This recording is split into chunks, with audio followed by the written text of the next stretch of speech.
요한복음 19장 13절에서 19절까지의 말씀을 우리 한 목소리로 합독하겠습니다.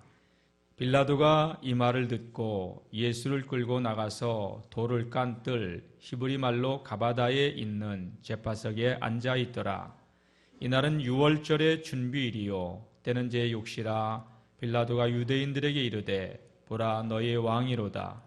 그들이 소리 지르되 없이 하소서 없이 하소서 그를 십자가에 못 박게 하소서. 빌라도가 이르되 내가 너희 왕을 십자가에 못 박으랴? 대제사장들이 대답하되 가이사 외에는 우리에게 왕이 없나이다 하니 이에 예수를 십자가에 못 박도록 그들에게 넘겨주니라.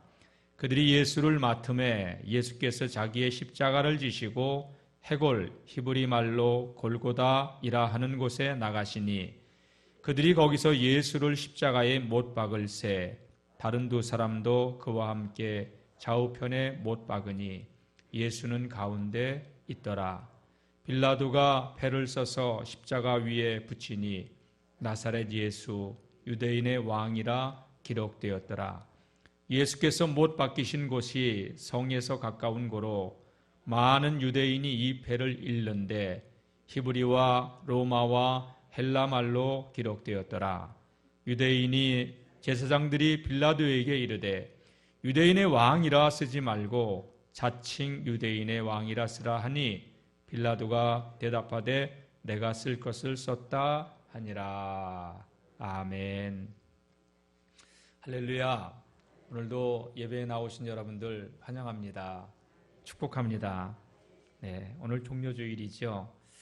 온 세상을 구원하러 오신 예수님께서 아버지의 뜻을 이루기 위해서 유월절 골고다 언덕에 십자가를 지시기 위해서 예루살렘 성에 입성하신 날이에요. 예수님께서 예루살렘 성으로 입성하실 때 많은 사람들이 나와서 예수님을 환영했죠. 왜? 지난 3년간의 행적을 돌아보면 어마어마한 일들을 행하셨고 수많은 사람들이 예수님을 추종했어요. 그들의 마음속에는 이분이 다윗의 후손, 이분이 메시아이기 때문에 우리를 이 로마의 이 고통으로부터 우리를 해방시키실 분이다. 이 로마의 식민 생활로부터 우리를 자유케 하실 분이다. 정치적인 메시아로 생각하고 이분이면 하실 수 있다고 그렇게 생각하고 예수님을 영접한 거예요. 예수님이 예루살렘 성에 입성하실 때 하얀 백마를 타고 입성하신 것도 아니고 아주 멋진 적토마를 타고 입성하신 것도 아니고 참 초라하기 그지없는 어린 나귀 새끼를 타고서 예루살렘 성에 입성했는데 그럼에도 사람들은 이분이 메시아이기 때문에 우리를 구원해 주실 것이다. 그래서 호산나 호산나. 이 호산나라고 하는 말의 뜻은 이제 우리를 구원하소서 하는 뜻이에요. 그래서 이제 우리를 구원해 달라고. 그래서 그들은 정치적인 메시아로 생각하고 예수님을 영접했는데 자기들의 겉옷을 펴서 길에 깔기도 하고 종려나무 가지를 꺾어서 가는 길에 펴기도 하고 또 흔들기도 하고 하면서 호산나 다윗의 자손이여 찬송하리로다. 주의 이름으로 오시는 이여 가장 높은 곳에서 호산나 하더라 하면서 예수님을 그렇게 영접했던 것이죠. 근데 여러분 일주일도 가지 않았어요.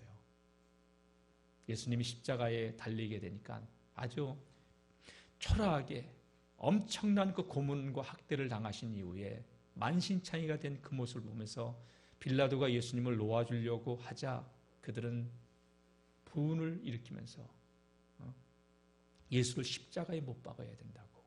빌라도는 얘기하죠. 나는 이 사람에게서 도무지 죄를 발견하지 못했다. 사람들은 선동하면서 대제사장들과 서기관들이 선동을 했죠. 당신이 저 예수를 놓아주면 가이사의 충신이 아니다. 밀란이 일어나려고 하니까 도대체 왜 그러냐? 나는 그에게서 죄를 발견하지 못했다. 6월절 전례를 따라서 특사를 하나 놓아주는 전례가 있었는데 그 당시에 가장 흉악한 흉악범 바라바라고 하는 죄수가 있었죠. 빌라도의 생각에는 이 바라바와 예수를 딜을 하면 사람들은 그래도 예수를 놓아줄 것이라고 생각했어요. 그러면 너희 전례대로 특사를 하나 특별 사면을 해주기 위해서 바라바를 놓아줄까 예수를 놓아줄까 했더니 그들은 이렇게 얘기합니다. 바라바를 놔주고 예수를 십자가에 못 박으라는 거예요. 나는 이 얘기에서 죄를 발견하지 못했다. 당신 똑바로 하라고. 예수를 놓아주면 당신은 가이사의 충신이 아니라고 술렁술렁 밀란이 일어날 것처럼 보이니 정치 생명도 끝날 수 있죠. 그러니까 니들 좋은 대로 해라 하면서 대야에다가 물을 따다가 손을 씻어요. 난 이 사람의 피해에 대해서 무죄하다. 너희가 당하라. 그럼 저 사람의 피해 대가는 우리와 우리 자손들에게 들려라. 여러분, 유대인들은 이 말의 뜻을 무슨 말인지도 모르고 내뱉습니다. 그 피해 대가를 자신들이 받겠다고, 자신들의 후손들이 받겠다고. 예수님이 십자가에 달려 돌아가신 지 50년도 채 안 됐어요. AD 70년에 이스라엘 나라는 완전히 로마에게 함락을 당해서 지구상에서 이스라엘 나라 자체가 없어져 버려요. 2000년 동안. 그리고 2차 대전 당시 1945년 5월 14일 날, 아니 48년 8월 5월 14일 날 이스라엘이 독립하기 전까지 여러분 히틀러에게 600만 명이라는 사람이 학살을 당해요. 2000년 동안 나라 없이 떠돌아다니다가. 여러분, 그 피해 대가가 얼마나 무서운 것인지 그들은 몰랐던 것이죠. 이번 한 주간 여러분, 우리가 오늘 종료주일을 기점으로 해서 고난주간을 보냅니다. 사순절 우리 특별 새벽기도도 못했는데 이번 한 주간은 고난주간 특별 새벽기도회를 하고자 합니다. 평상시에 새벽기도를 안 하시던 분들도 이번 한 주간만큼은 같이 동참해서 주님께로 더 가까이 나아가고 하나님의 그 큰 은혜와 사랑을 경험할 수 있는 그러한 한 주간이 될 수 있기를 바랍니다. 여러분, 신약 성경을 보게 되면 복음서, 마태, 마가, 누가, 요한 다 합치면 87장, 89장이 있는데요. 그 중에 3분의 1, 거의 4분의 1이요. 이 마지막 한 주간의 행적에 대해서, 이 고난주간 한 주간의 행적에 대해서 기록이 되어 있어요. 오늘 본문 말씀은 예수님께서 빌라도에게 신문을 받으시고 유대인들에게 내어줘서 십자가에 못 박히는 그런 내용이에요. 저는 본문을 중심으로 오늘은 설교를 하지 않고요. 오늘은 십자가의 그 의미, 왜 예수님께서 십자가를 짊어지시고 십자가에 매달리셔야 됐고 하나님은 왜 예수님을 십자가에 달리게끔 허락하셔야 됐는가, 이것에 대해서 함께 은혜를 나누고자 합니다.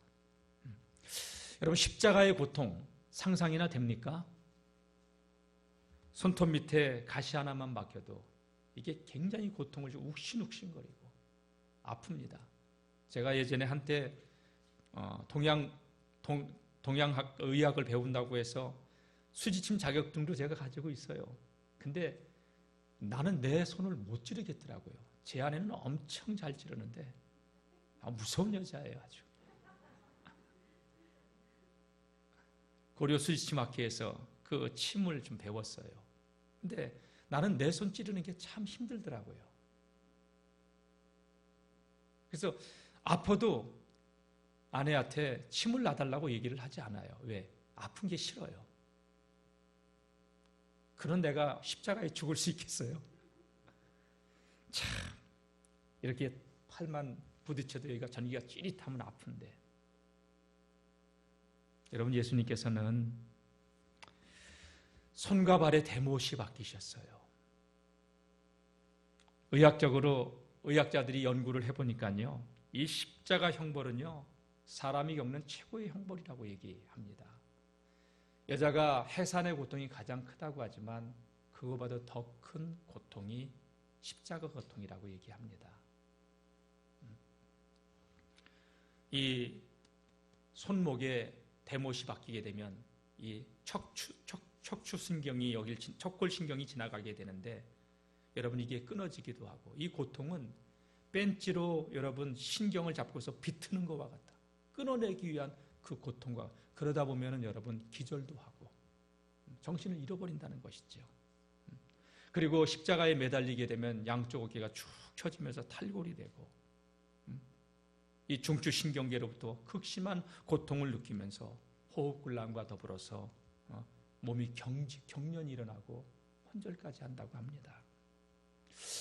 우리 주님께서는 그렇게 십자가에 매달리셔서 마지막 남은 피 한 방울까지 다 쏟으시고 그리고 십자가에서 죽으셨습니다. 도대체 왜 예수님께서 십자가에 달리셔야만 했습니까? 하나님은 능히 예수님을 살릴 수도 있음에도 불구하고 아들이 십자가에 매달려 죽는 것을 지켜보시면서 끝내 구원하지 않고 그대로 그 고통을 지켜보셔야만 했을까요? 여러분, 자녀를 키워본 어머니라면 자식이 아플 때 부모가 아픈 게 더 낫다고 모든 사람들이 한결같이 얘기하지 않습니까? 아버지가 아들이 죽는 모습을 지켜봐야만 했습니다. 그것도 죄 없는 예수님께서. 무엇 때문에 하나님은 예수님을 그렇게 십자가에 못 박게 하시기까지 그 길을 걸어가게 하셨을까요? 예수님은 왜 십자가에 그렇게 죽으셔야만 했을까요? 그것은 여러분 바로 하나님이 그토록 싫어하는 것이 있었고 그것 때문에 예수님은 그 문제 때문에 이 땅에 오셨는데 그 문제가 뭐예요? 바로 죄입니다. 죄라는 단어 반가운 단어는 아니에요. 하나님이 가장 미워하시는 거 죄. 하나밖에 없는 아들을 십자가에 죽게 하시기까지 하면서 그 문제를 해결하고 싶으셨던 것 바로 죄입니다. 근데 참 아이러니한 게 있어요. 그게 뭐냐면 사람들은 별로 죄를 인식하지 않으려고 한다는 거고요. 내가 행위적으로 조금 남보다 낮게 생활한다면 난 죄가 없다고 생각한다는 것이죠. 근데 성경은 그렇게 말씀하고 있지 않아요. 단언합니다. 이렇게 표현했습니다. 모든 사람이 죄를 범하였음에 하나님의 영광에 이르지 못하더니 하나님의 영광에 다가갈 수 없었다. 이룰 수 없었다는 거예요. 하나님의 영광이 우리에게 그 죄로 말미암아 올 수가 없었다는 거예요. 먹구름이 껴있으면 여러분 아무리 저 위에 찬란한 태양이 빛나고 있어도 햇빛은 이 땅에 비춰지지 않아요. 그 죄가 가로막고 있었기 때문에 하나님의 영광에 이를 수 없었던 것이죠. 그 죄가 무슨 죄예요? 바로 아담의 죄예요. 원죄라고 얘기합니다. 그래서 인간은 태어나면서부터 죄악 가운데 태어나는 거예요.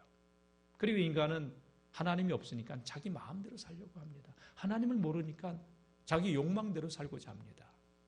로마서 3장 10절 말씀 보게 되면 의인은 없나니 하나도 없다고. 하나님을 찾는 자도 없고 깨닫는 자도 없고 다 치우쳐 무익하게 되어 선을 행하는 자는 없나니 하나도 없다고.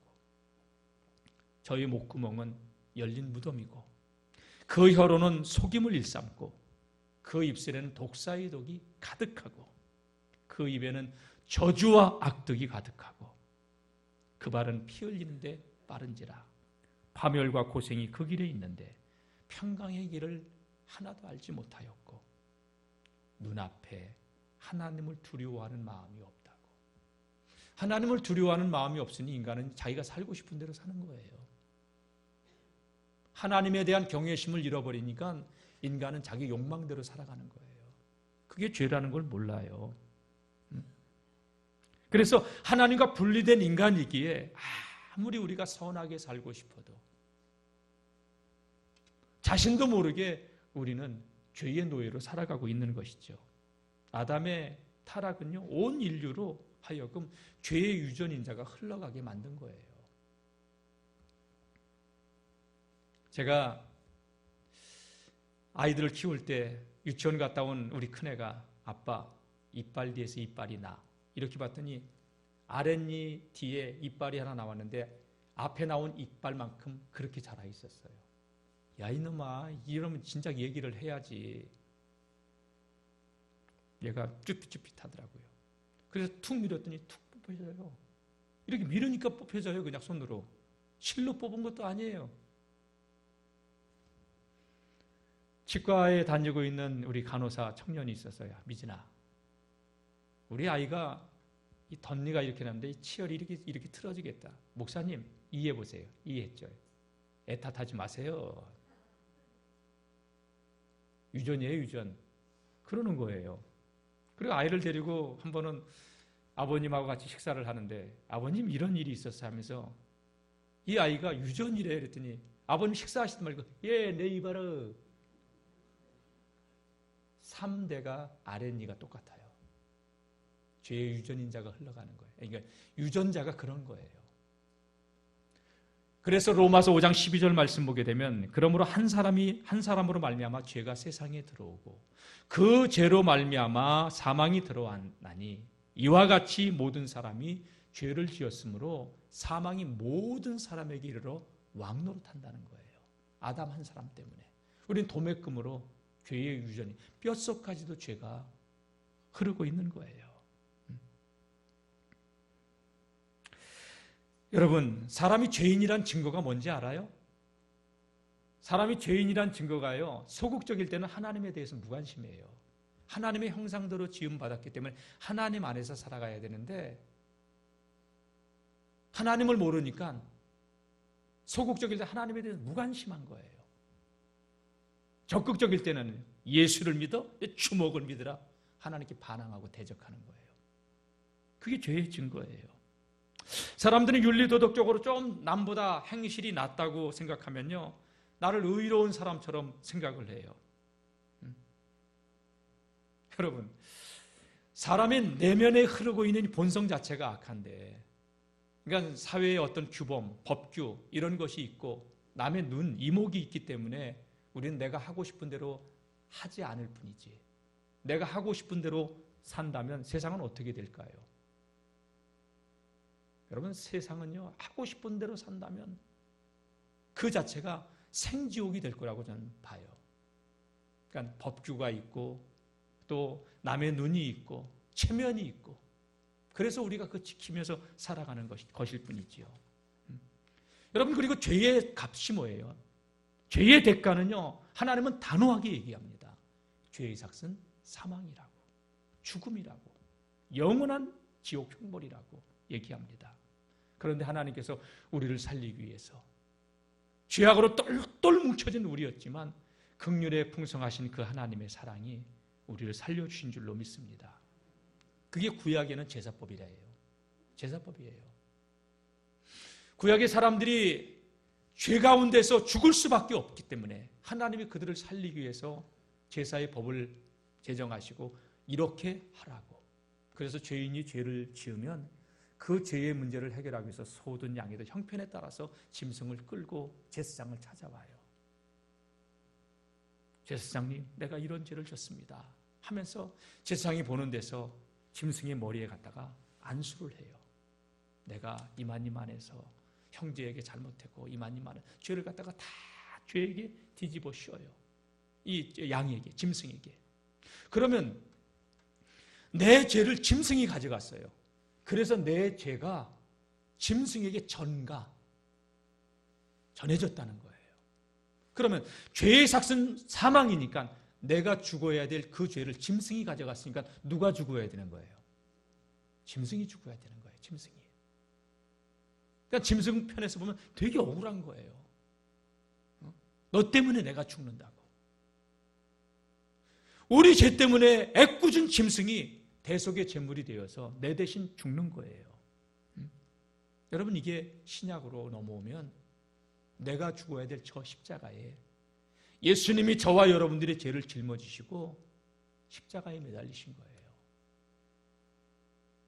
저 십자가에서 여러분, 우리의 옛사람은 죽어버린 거예요. 예수님 때문에 저와 여러분들이 그 죄에서 속죄함을 받고 하나님 아버지 앞으로, 거룩하고 공의로우신 하나님 앞으로 나아갈 담력을 얻게 되었고, 하나님을 다 같이 아바 아버지, 나의 아버지 이렇게 부를 수 있는 특권을 얻게 된 거예요. 어떤 사람들은 이걸 모르기 때문에 죄를 얘기하면 내가 무슨 죄인이냐고, 콩 한 쪽도 안 훔쳐먹었다고, 윤리적인 도덕적인 행위의 그 죄를 갖다가 얘기를 하는데 성경은 그렇게 말씀하지 않아요. 여러분, 개가 짖기 때문에 개가 아니에요. 개이니까 짖는 거예요. 아파트에서 키우는 개들은요, 이 소리를 내지 못하게 수술을 해버려요. 그럼 안 짖으면 개가 아닙니까? 그래도 개잖아요. 윤리적으로 도덕적으로 우리가 남보다 좀 바르게 산다고 죄인이 아니냐? 아니라는 거예요. 우리는 유전자 하나까지도 죄가 흐르고 있다는 것이지요. 그리고 그 죄를 우리가 거룩하시고 빛 되신 하나님 앞으로 나가면 나갈수록, 가까이 나아가면 나아갈수록 내 죄가 너무나도 크게 보일 뿐이에요. 그래서 그 신약 성경에 반을 썼던 사도 바울은 디모데 전서 1장 15절 말씀 보게 되면 이렇게 고백해요. 내가 죄인 중에 괴수라고. 그가 예수님을 만나기 전에는요, 참 자기의 의의를 내세웠던 바리새인이었어요. 그리고 하나님을 위해서 산다고 생각했어요. 그래서 예수 믿는 사람들을 그렇게 받게 했던 거예요. 다메섹으로 예수 믿는 사람들을 핍박하러 가다가 다메섹에 가까이 이르렀을 때 하늘에서 큰한 빛이 바울에게 비추면서 바울은 눈이 멀어요. 근데 음성도 들려와. 사울아, 사울아, 내가 왜 나를 핍박하느냐? 깜짝 놀라요. 주여 누구십니까? 쳐다보지만 아무것도 볼 수 없어요. 빛에 눈이 멀어가지고. 주님의 음성이 들려옵니다. 나는 내가 핍박하는 예수다. 이때 바울이요, 얼마나 충격을 크게 받았는지. 사람들의 손에 이끌려서 다메섹으로 들어갔는데 사흘 동안 식음, 물과 음식을 다 끊어버려요. 너무 충격이 커가지고. 그리고 그가 깨달은 게 뭐냐? 자기가 죄인이라는 걸 자각하게 된 거예요. 바리새인들은 과거 그랬죠. 하나님, 저 창기 같지 않아서, 저 세리 같지 않아서 내가 이렇게 의롭게 살 수 있어서 감사합니다. 회개는 없고 곧은 목을 세우면서 하나님 앞에서 하늘을 우러러서. 근데 세리는요, 자기의 죄를 통감하면서 성전을 쳐다보지도 못하고 하늘을 우러러보지도 못하고, 나는 죄인입니다. 여러분, 누구의 기도를 하나님이 들으셨습니까? 바리새인의 기도가 아니라 세리의 기도를 주님이 들으셨다고, 하나님이 들으셨다고 주님 말씀하지 않습니까? 바울은 그런 사람이었어요. 근데 빛 대신 주님 앞에 서니까 자기 죄밖에 보이지 않는 거예요. 그래서 그는 주님을 만나고 나서 보니까 내가 죄인 중에 괴수다. 그토록 하나님의 나라에 대해서 열심히 복음을 전하면서 생명사역을 하고 큰 일을 했던 바울이 괴수라고 표현했다면 저와 여러분들은요, 괴수 아니에요? 죄인 아니에요?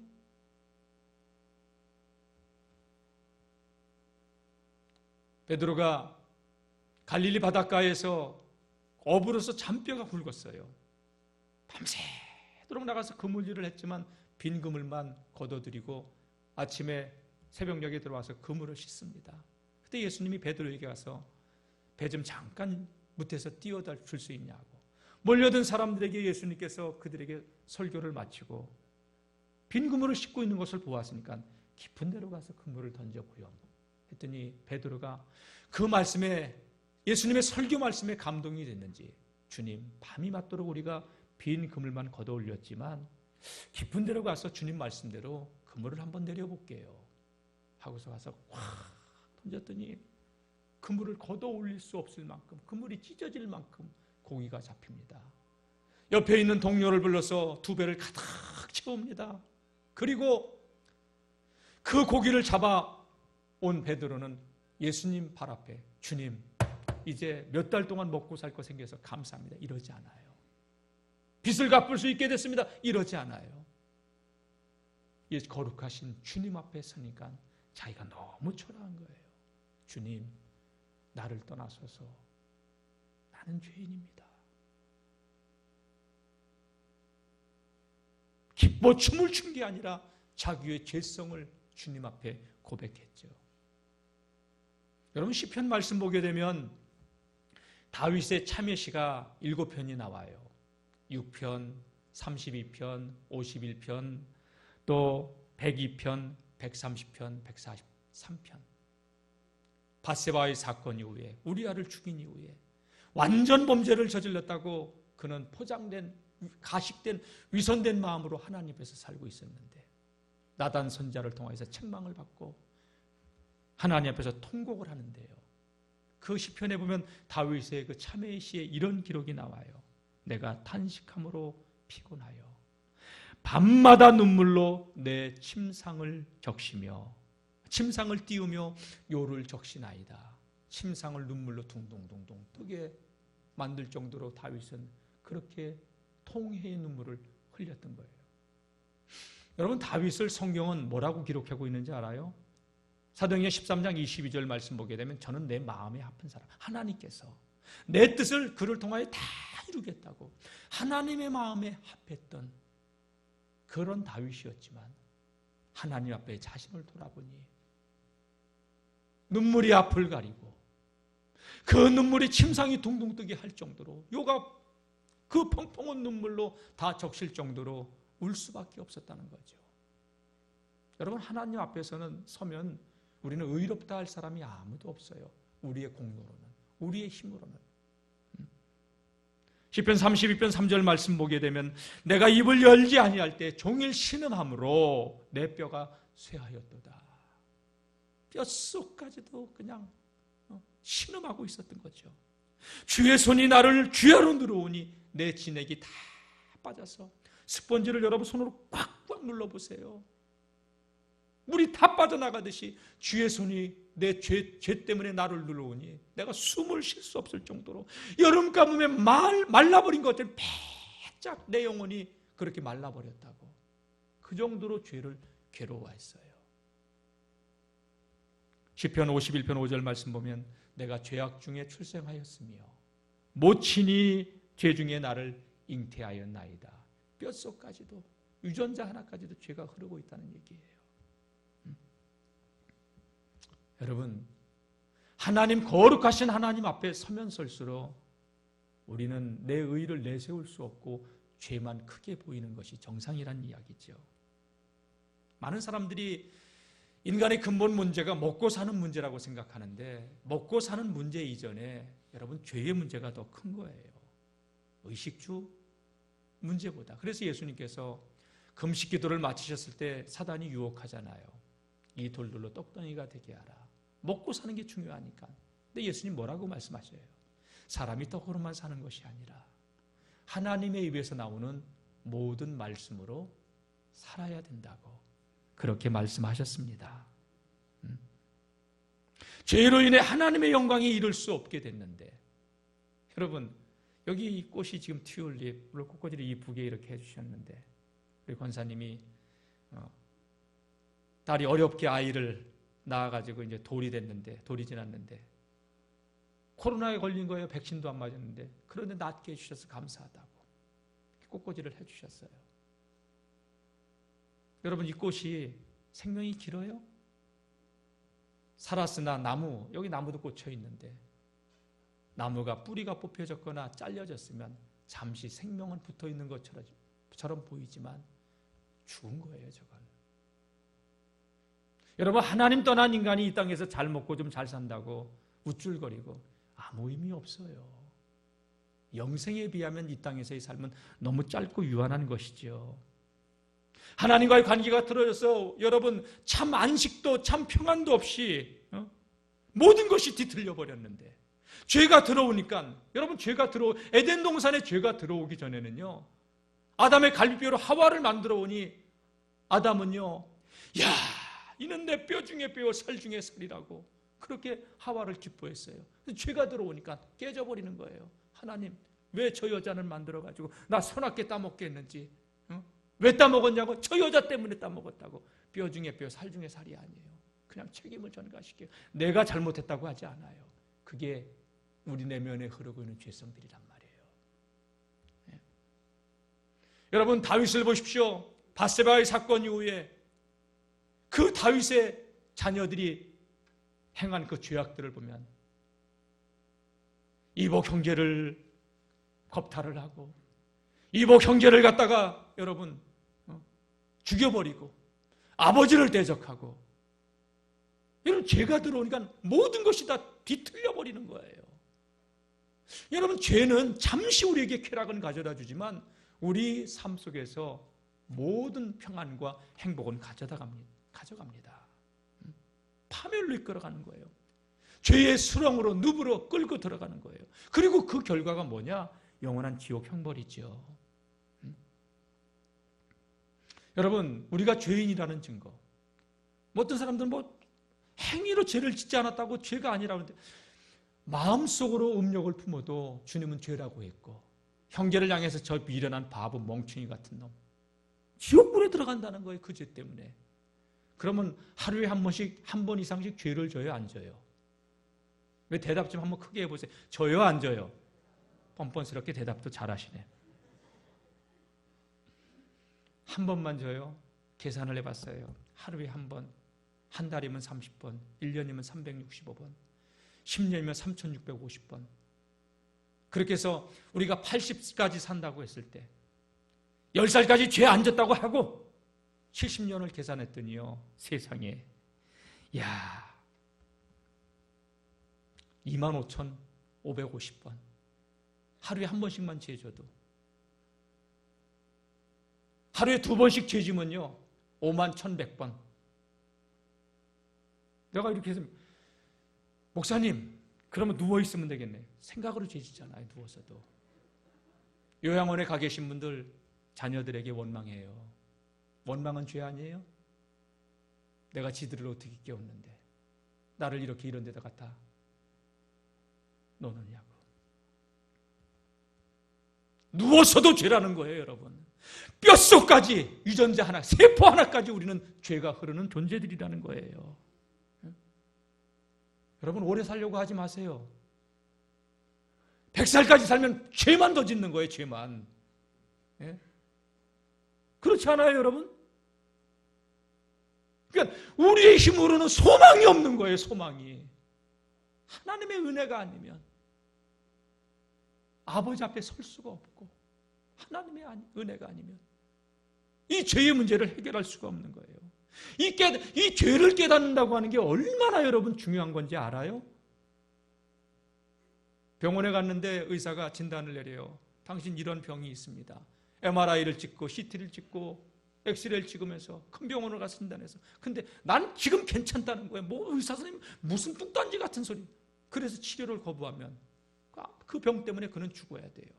근데 그걸 인식하고 나를 치료해달라고 의사의 손에 맡기면 치료의 행위가 시작되는 거 아니에요?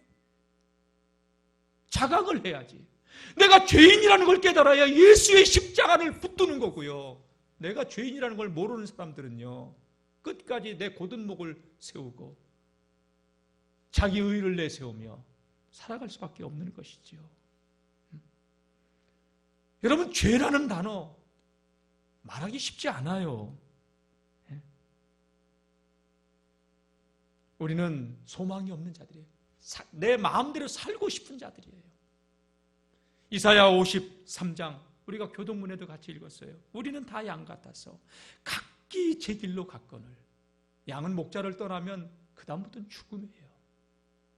이리가 물어가고 혼자는 자기를 지킬 수 있는 힘이 없어요. 자기의 길을 간 거예요. 그러나 여호와께서는 저와 여러분들의 모든 죄를 예수님께 담당시키셨습니다. 우리는 각기 제 길로 갔지만 여호와께서는 우리 모든 죄악을 그에게 담당시키셨도다. 네. 양의 불행은 목자를 떠나는 것이고 인간의 불행은 하나님을 떠나는 거예요. 여러분, 혹 우리 가운데 수십 년 신앙생활에서 또 이렇게 믿음 생활을 잘 지켜와서 나를 의롭다고 스스로 착각할 수 있어요. 우리는 주님 부르시는 그날까지 예수님의 의를 덧입지 않으면 우리 죄는 절대 해결할 수 없는 존재들이에요. 내 의를 내세웠던 그 대표적인 사람들이 여러분 바리새인들 아니에요. 예수님께서 이 고난의 한 주간을 보낼 때 마태복음 23장을 가서 집에 가서 읽어보세요.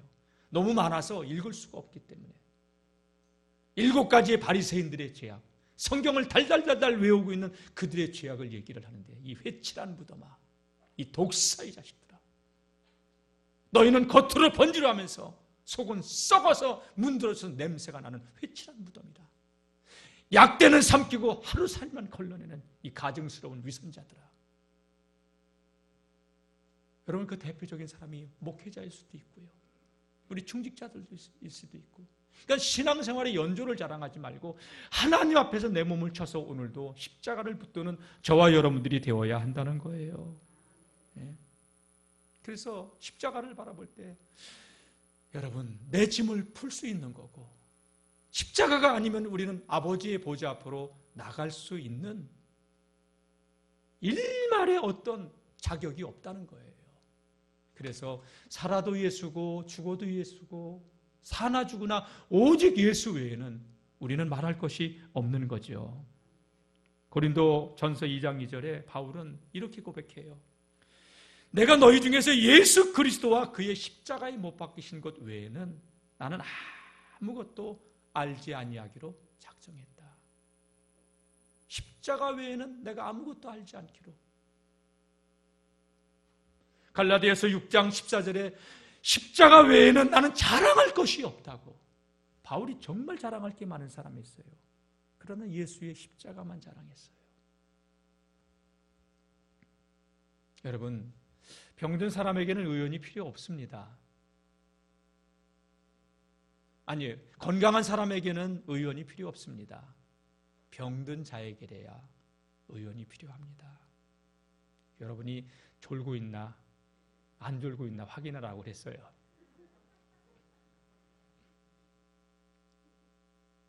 건강한 사람에게는 의원이 필요한 게 아니라 병든 사람에게 의원이 필요하듯이 예수님이 뭐라고 말씀하셨습니까? 내가 의인을 부르러 온 것이 아니라 죄인을 부르러 왔다. 예수님이 저 십자가에 달려 돌아가실 수밖에 없는 이유는 죄로 인해서 우리가 하나님과 분리됐기 때문에 저와 여러분들을 하나님 앞으로 인도하기 위해서 친히 저와 여러분들의 죄를 다 짊어지시고 골고다 언덕길을 오르시고 십자가에 달리신 것이고, 하나님이 그토록 미워하시는 게 뭐냐? 죄란 말이에요. 아들을 십자가에 못 박아 죽게 하시기까지 그토록 증오하고 미워하셨던 것이 죄이기 때문에 우리에게서 죄를 속량하기 위해서 아들을 십자가에 못 박으신 거예요. 여러분, 죄의 삭은 사망이라고 했어요. 하나님의 공의는요, 완벽하기에 모든 사람은 죽어야 돼요. 저와 여러분들이 죄를 짓으면 다 죽어야 돼요. 그게 하나님의 공의야. 근데 하나님은 공의의 하나님 앞에서 우리는 다 죽을 수밖에 없지만 하나님은 공의의 하나님뿐만이 아니라 다 같이 하나님은 사랑의 하나님입니다. 그 사랑의 하나님께서 우리를 사랑하셔서 그 하나님의 공의를 충족하기 위해서 저와 여러분들의 죄 대신 예수님께서 그 죄를 짊어지시고 십자가에 죽게 하심으로 내가 너희를 이만큼 사랑해, 내 아들이 죽었으므로 너희가 죄가 없다고 선언해 주시는 것. 그래서 십자가는 하나님의 공의와 하나님의 사랑이 다 완전을 이루는 거예요. 완벽한 하나님의 구원이 이루어지는 거예요. 그래서 예수님께서 요한복음 19장 30절 말씀 보게 되면 십자가에서 이 말씀을 하시고 운명하셔요. 무슨 말씀이죠? 다 이루었다. 테텔레스타이. 다 이루었다. 하나님의 율법의 요구를 다 이루시고 우리가 그토록 찾아 헤매던 하나님 만나는 길, 모든 죄의 문제를 해결하는 그 길을 열어주시면서 내가 너희를 위해서 모든 죄값을 지불했다. 다 이루었다 하면서 하나님 앞으로 나갈 수 있는 길을 열어주신 것이죠. 이게 얼마나 큰 은혜입니까? 이게 얼마나 큰 축복입니까? 여러분, 이 예수님의 십자가의 구속의 은혜를 생각하고 이 감격을 회복하는 우리 성도님들이 되시기를 축복합니다. 십자가는 하나님의 유일한 선택의 방법이에요. 저 방법 외에는 하나님께서 다른 방법이 없기에 만세전부터 타락한 인간을 구원하기 위해서 예수님 보내시려고 구원의 경륜을 가지시고 그리고 예수님을 이 땅에 보내신 거고, 예수님은 그 아버지의 뜻을 이루신 것입니다. 여러분, 고난주간을 맞이했어요. 이 고난주간 한 주간 보내면서 느슨해진 신앙의 옷깃을 다시 여미고 허리띠를 졸라매고 하나님 사랑을 다시 회복할 수 있기를 바랍니다. 1년에 3번 저는 특별 새벽 기도를 늘 해왔는데 코로나 때문에 못했어요. 이번 고난주간부터 또 맥주감사주일, 추수감사주일 일주일씩 하는데 여러분 전 교인이 같이 참석하셔서 식어진 가슴에 불을 댕기고 하나님의 은혜와 그 사랑이 무엇인가를 다시금 돌아보면서 주님 앞으로 더 가까이 나아갈 수 있는 그러한 시간이 될 수 있기를 바랍니다. 예수님 이 땅에 오신 이유가 대접받기 위해서 온 거 아니에요. 예수님 말씀하시기를 인자가 온 것은 섬김을 받으려 함이 아니라 도리어 섬기려 하고 많은 사람들을 위해서 대속의 제물이 되어주시기 위해서 오셨다고 말씀하셨습니다. 그 예수님의 은혜가 있었기에 오늘 저와 여러분들이 살게 된 줄로 믿습니다. 말씀 마치도록 하겠습니다. 여러분, 이 예수님의 사랑 생각하고 한 주간 주님께 더 가까이 나아가는 시간이 되길 바라고, 또 지난날 우리가 죄악 가운데 살아온 모든 것들 참여하는 시간, 그리고 한 주간 믿음으로 결단하면서 특별 새벽 기도에 승리할 수 있도록 힘을 달라고 우리 기도하는 시간 갖도록 하겠습니다. 여러분, 찬양팀 나와서 찬양해 주시기 바랍니다.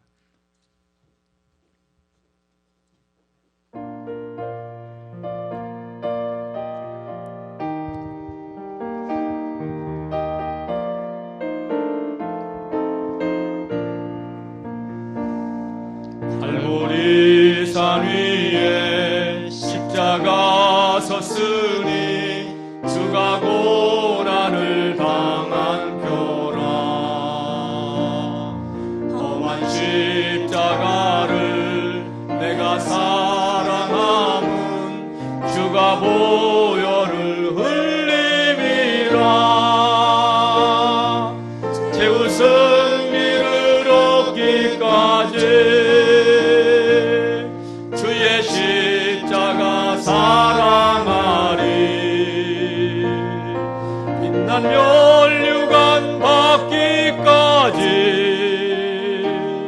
험한 십자가 붙들겐 최후 승리를 얻기까지, 최후 승리를 얻기까지 주의 십자가 사랑하리. 빛난 멸류관 받기까지 험한 십자가 붙들 최후 승리를 얻기까지. 여러분, 내가 죽어야 될 십자가에 예수님께서 죽으셨습니다. 저와 여러분들의 죄 때문에 우리 주님께서는 죄 없으신 의인의 몸으로 우리 죄를 속량하기 위해서 대속의 제물이 되어주셨습니다. 하나님은 하나밖에 없는 독생자 예수의 생명을 십자가에 못 박게 하시기까지 죄를 미워하셨습니다. 더 이상 우리가 죄의 노예로 살지 않게 해달라고, 우리가 지난날 불신앙하며 살았던 것들을 회개하며 이제는 믿음으로 살게 해달라고 회개하며 결단하는 시간을 갖도록 하겠습니다. 우리 다 같이 주여 삼창하겠습니다. 주여. 하나님 아버지, 말씀을 생각해보니 우리가 얼마나 패역한 길을 걸어왔는지, 내가 죽어야 될 저 십자가에 예수님이 죽었음에도 불구하고 내 의를 내세우며 곧은 목을 세워왔는지, 주님, 우리의 이러한 끔찍한 죄악을 회개했습니다. 예수님의 보혈로 덮어 주옵소서. 모든 죄에서 우리를 깨끗하게 도말하여 주옵소서. 하나님 은혜의 보좌 앞으로 나가기에 부족함이 없도록 주의 보혈로서 주홍같이 붉은 죄악, 아버지 눈보다도 양털보다도 더이게 하신 줄로 믿습니다. 하나님 간구합니다. 이번 한 주간 고난주간을 보내며 주님의 고난에 동참하게 도와주시고 믿음의 선한 아버지 결단을 하며 우리의 신앙이 성장하고 성숙할 수 있는 기회가 되어지기를 원합니다. 새벽을 깨워 아버지 앞에 나와 첫 시간을 드리며 하나님 앞으로 더 가까이 다가갈 수 있는 한 주간 되어지게 도와주시고 부활의 주님을 기쁨으로 맞이할 수 있는 이 한 주간이 되게 하여 주옵소서. 예수님의 이름으로 기도드립니다. 아멘. 방금 불렀던 찬양 우리 2절, 3절, 4절 부르시면서 준비하신 예물 드리겠습니다.